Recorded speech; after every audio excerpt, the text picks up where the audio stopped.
नमस्कार मंडळी. मी सतीश उपाळ कुलकर्णी. आपण पाहतात राजकारण गेलं चुलीत हे चॅनल. मला खात्री आहे आपण आत्तापर्यंतचे जे पोस्ट झालेले व्हिडिओ आहेत ते जरूर पाहिले असतील, आपल्या मित्रपरिवारामध्ये त्यांना शेअर केला असेल व चॅनल आपण सबस्क्राईब केलेलं असेल. गेले 2 भाग रस्ते व दळणवळण या अंतर्गत, गावाअंतर्गत, एखाद्या शहराअंतर्गत थोडक्यात परिस्थिती काय असते असा विवेचन करण्याचा मी प्रयत्न केला. त्यात आणखीन काही थोडेसे मुद्दे बाकी आहेत आणि जे माझ्या दृष्टीनं खरोखर खूप महत्त्वाचे आहेत, जे सहसा कुठं दाखवले जात नाहीत, ज्याची चर्चा फारशी होत नाही.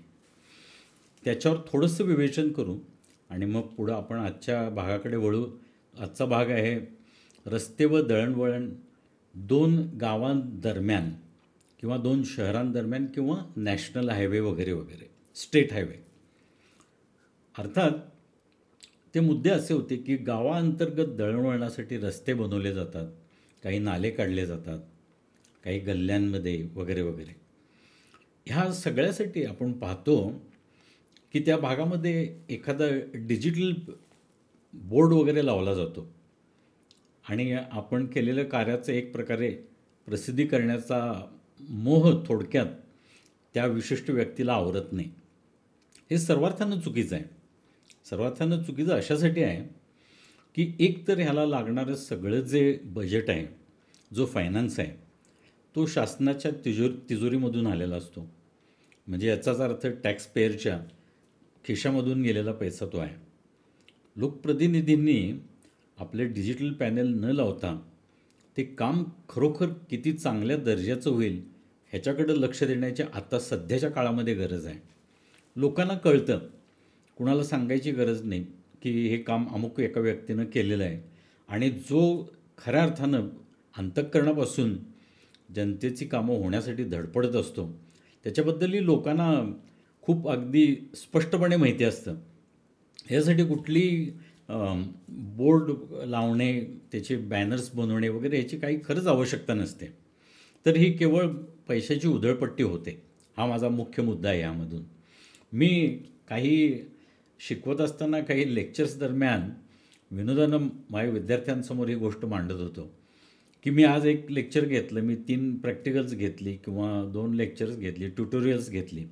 तर मी देखील इथे एखाद्या चौकामध्ये रोजच्या रोज एखादं डिजिटल बॅनर लावायला पाहिजे किंवा एखादा बोर्ड तिथं लावायला पाहिजे की आज हिने अमुक एका व्यक्तीनं लेक्चर घेतलं. हे आपलं मूळ स्थायी काम आहे. याच्यासाठी प्रसिद्धी देण्याची काही आवश्यकता नाही आहे. प्रसिद्धी न देता जे काम होतं तेच खरं काम होतं, असं माझं तर ठाम विश्वास आहे. आता आपण आजच्या थोडक्यात पुढच्या मुद्द्याकडे वळू की 2 शहरांदरम्यान, 2 गावांदरम्यान साधारण रस्ते व दळणवळण हे कसं असावं, असावं अशी अपेक्षा आहे.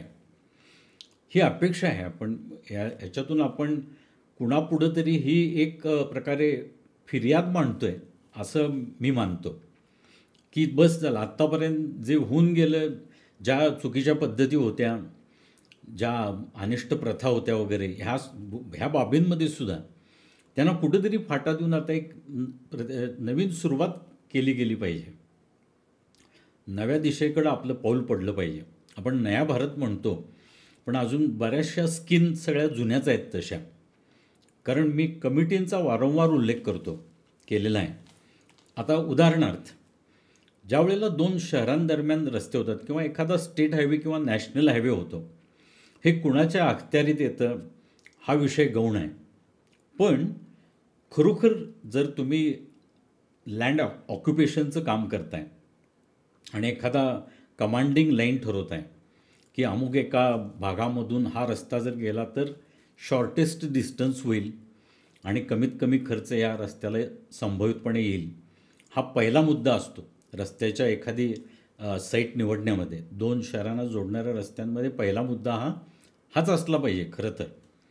तर त्यासाठी तिथल्या स्थानिक व्यक्तीनं, जबाबदार व्यक्तीनं ह्या कार्यामध्ये इन्व्हॉल्व केलं जातं का? तर ह्या प्रश्नाचं उत्तर अर्थातच नाही असं आहे आणि हे दुर्दैव आहे. कारण त्या भागामध्ये राहणारे, म्हणजे याचा अर्थ काय होतं की त्या अर्थाने, एका अर्थानं हे इंग्रजांचंच सरकार असल्यासारखं असं भास कधी कधी होतो की खरोखर लोकांसाठी, जर लोकांच्या कल्याणाकरता, लोकांच्या सोयी सुविधांकरता जर आपण एखादं काम करतो आहोत, तर लोकांचा सहभाग त्यामध्ये का नाही, का असू नये, हा सगळ्यात महत्त्वाचा मुद्दा आहे.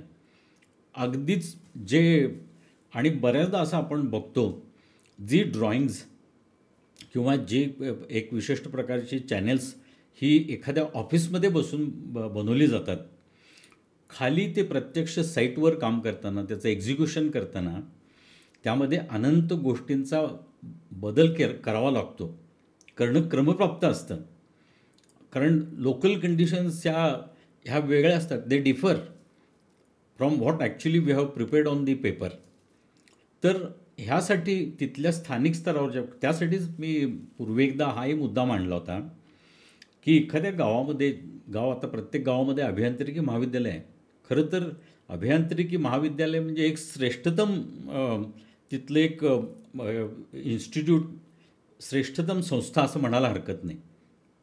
तर ही श्रेष्ठतम संस्था ही समाजोपयोगीसुद्धा असायला हवी, त्याला कुणीतरी त्यामध्ये इन्व्हॉल्व केलेलं असलं पाहिजे.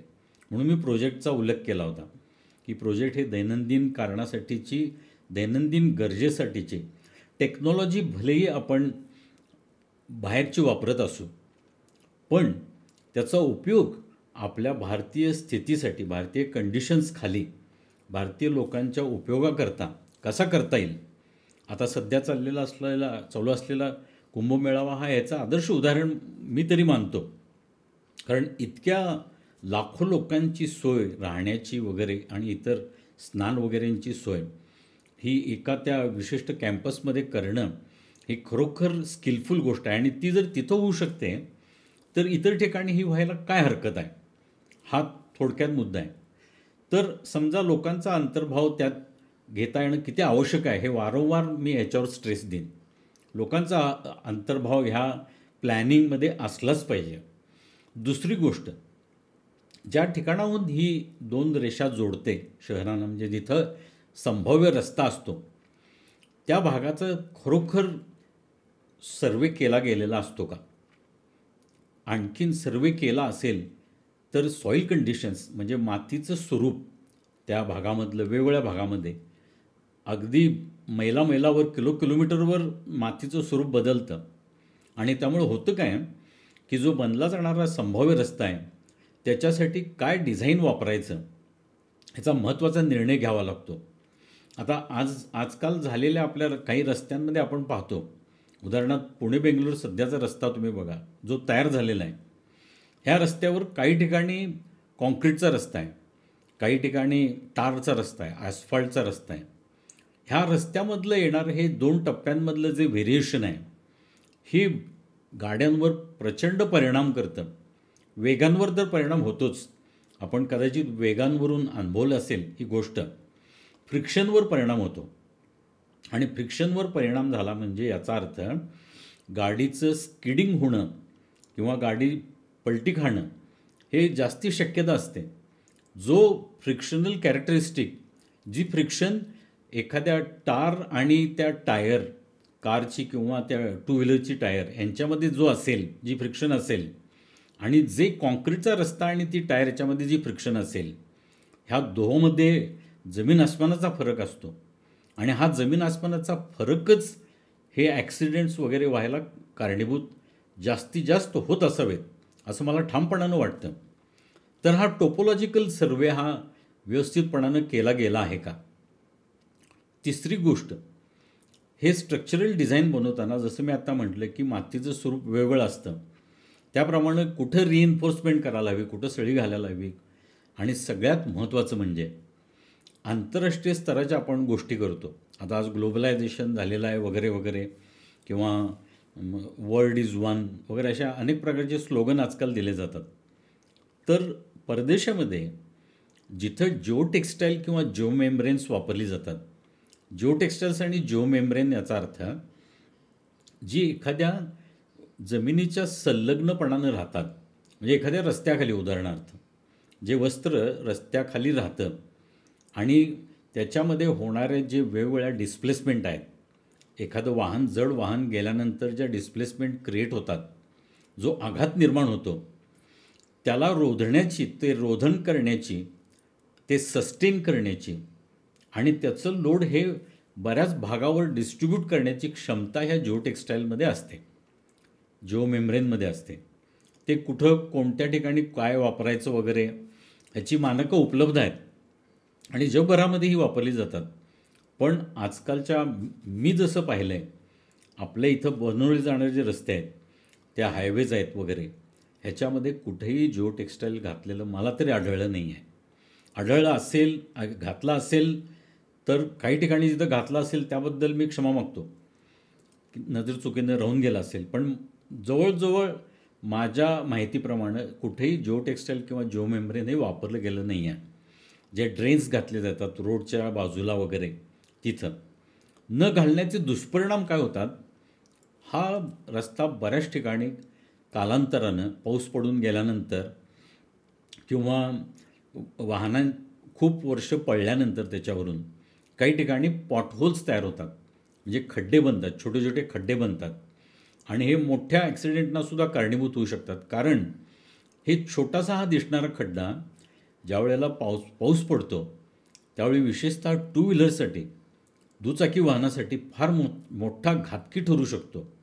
कारण ते पाणी भरलं असल्यामुळं तो दिसत नाही आणि एकदम समजा एखादा वाहनधारक जर जोरात आला आणि त्याच्यावरून पुढं गेला तर तो निश्चितपणानं तो पडू शकतो. मोठ्या वाहनांसाठी देखील याचा धोका होऊ शकतो. ती वाहनं स्किड होऊ शकतात आणि ॲक्सिडेंट होऊ शकतो. आपण फक्त नंबर ऑफ ॲक्सिडेंट्स वाढले वगैरे, हेल्मेटची सक्ती, ह्या गोष्टी बोलतो. गावांतर्गत देखील आपण बघितलं असेल, मी एका भागामध्ये ह्याच 2 एपिसोड पूर्वी म्हटलं होतं की गावांतर्गत वेगवेगळ्या ठिकाणी हे स्टॉलधारक बसलेले असतात रस्त्यावर अतिक्रमणं करून. त्यांच्यावर कोणत्याही प्रकारची पटदिशी कार्यवाही होत नाही. पण चुकून जर एखादं दुचाकी वाहन जर एखाद्या नो पार्किंग झोनमध्ये लावला असेल तर ताबडतोब ती गाडी फिरते तिथं आणि त्या बिचाऱ्या माणसाला क्षणाकरता का असेना चुकून त्यानं जर लावला असेल, ही गोष्ट कायद्याविरुद्ध आहे हे निश्चित, पण त्याची पेनल्टी त्याला खूप द्यावी लागते. मग त्याप्रमाणे त्याच कायद्याला अनुसरून इतर गोष्टींची उपलब्धता तिथं आहे का? आपण समजा दुकानं मांडलेली आहेत तिथं, मुख्य दुकानं, शॉपिंग कॉम्प्लेक्स वगैरे, आणि त्याच्यासमोर नॉर्मली हे ठेलेवाले वगैरे बसलेले असतात. तर त्या दुकानात एखादा माणूस खरेदी करायला गेल्यानंतर त्यानं वाहन आणलं असेल, समजा दुचाकी, 4 चाकी विषय आपण थोडा बाजूला ठेवू, तर दुचाकी वाहन आणलं असेल तर त्यानं लावायचं कुठं ते मग, आणि ही देण्याची जबाबदारी कुणाची? ही निश्चितच जी यंत्रणा त्या भागात काम करते, प्रशासकीय यंत्रणा जी आहे, त्यांचं काम आहे हे देणं. हा वाहनधारकाचा दोष नव्हे. त्यासाठी आपण फक्त उचलायचं तेवढं काम करणार नो पार्किंगमध्ये लावल्यामुळं. तर सुदृढता येण्यासाठी त्याचबरोबर त्या पद्धतीच्या प्रशासन सुविधा देखील हव्यात ना, हा माझा यामधून मुख्य मुद्दा आहे. आणि चौथी गोष्ट, मी हायवे संदर्भात बोलत होतो, चौथी गोष्ट अशी आहे की ह्या सगळ्यांवर PPPमधून, पब्लिक प्रायव्हेट पार्टनरशिप, ह्यामधून हे रस्ते बनतात. आता आजकाल हे नवीन पद्धती रूढ झालेल्या आहेत ह्या. आता ती सरकारची जबाबदारी राहिली नाही, ही नागरिकांना सुविधा देणं. तर PPPमधून जे तुम्ही रस्ते बनवता त्याच्यावर तुम्ही टोल आकारणी करता. टोल आकारणी जर होते तर ती टोल आकारणी होत असताना काय मानकं वापरलेत, number of vehicles transporting per day, आणि त्यानंतर ह्या रस्त्याला आलेला खर्च वगैरे वगैरे, ह्याचा ताळेबंद कुठं मांडला जातो? आणि मांडला जर जात असेल तर तो सामान्य नागरिकांना कधी कळतो तो, आणि कसा कळणार? वेबसाईटला गेल्याशिवाय तो कळणार नाही का? असं असता कामा नये. त्याचे बोर्ड निश्चितच कुठंतरी लागले पाहिजेत. इतक्या जणांना ही टोलची सुविधा ही फ्री आहे, ह्याचे मात्र बोर्ड लांबून अगदी 1-1 किलोमीटरवरून लावलेले असतात. आमदार असोत, खासदार असोत, अमुक असोत, तमुक असोत, ह्यांना ही सुविधा मोफत आहे. जर तुम्हाला सुविधा द्यायची आहे आणि त्याच्यासाठी जर काही आकारायचा आहे, जर चार्ज आकारायचा आहे तर तो सगळ्यांसाठी कॉमन असला पाहिजे.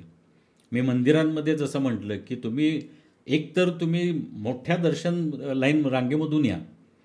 अगर व्ही आय पी रांगेमधून तुम्हाला यायचं असेल तर तुम्ही देखील त्या व्ही आय पी रांगेचे जे पैसे भरावे लागतात ते भले कुणी असो, अगदी साध्या नगरसेवकापासून राष्ट्रपतींपर्यंत कुणी असो, त्यांनी ते पैसे भरूनच आत गेलं पाहिजे.